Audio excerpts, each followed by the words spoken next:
What's really impressive about this project is the sheer quantity of brick.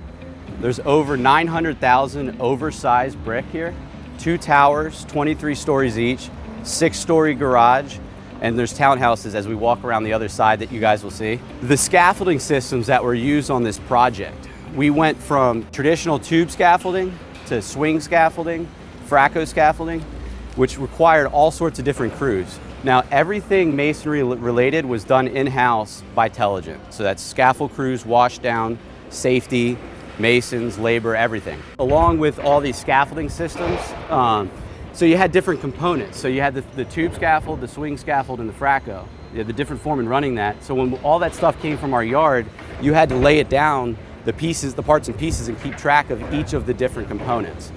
And then on top of that, with the schedule, usually with high rises, you get to the 2nd or 3rd floor, and it's pretty consistent until you get to around the penthouse. It's typical floors. If you look, you'll notice these windows kind of are staggered. The difficulty with that is there really aren't typical floors. You have to watch your coursing because it's not the same on every floor going up.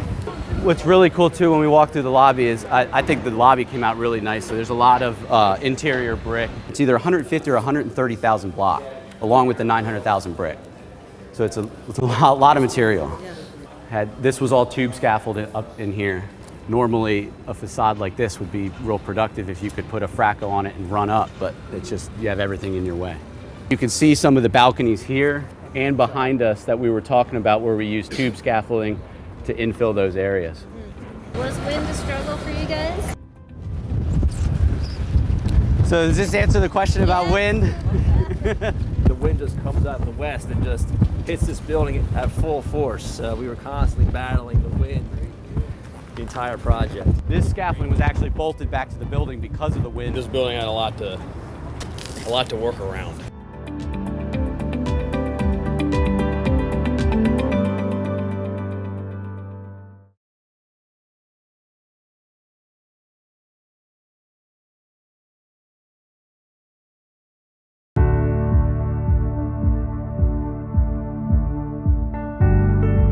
This system was an all unitized curtain wall, pre-assembled elsewhere, and then all the modules and Legos, got assembled here.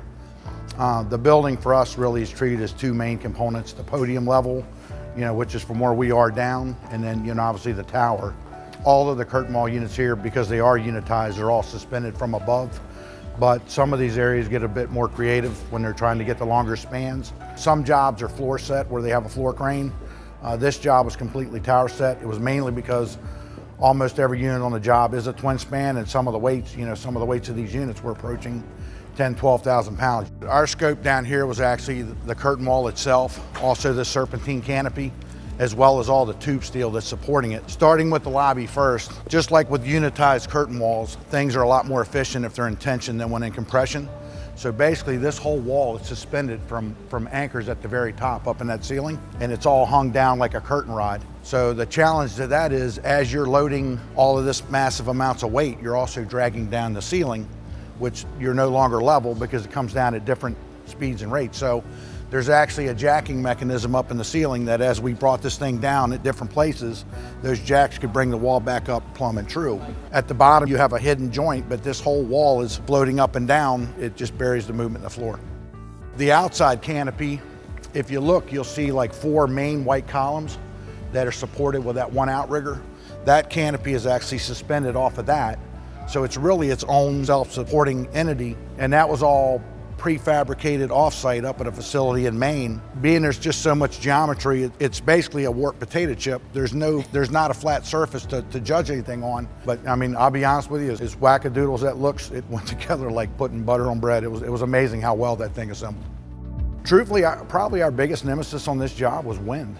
We really did not anticipate how much wind this job would develop because of its height. The shape of the building itself is like an airfoil. So we had a lot of weather days where we really had to fight. This was a tough job. If you plan it well, it really comes together well. So we really had a strong team.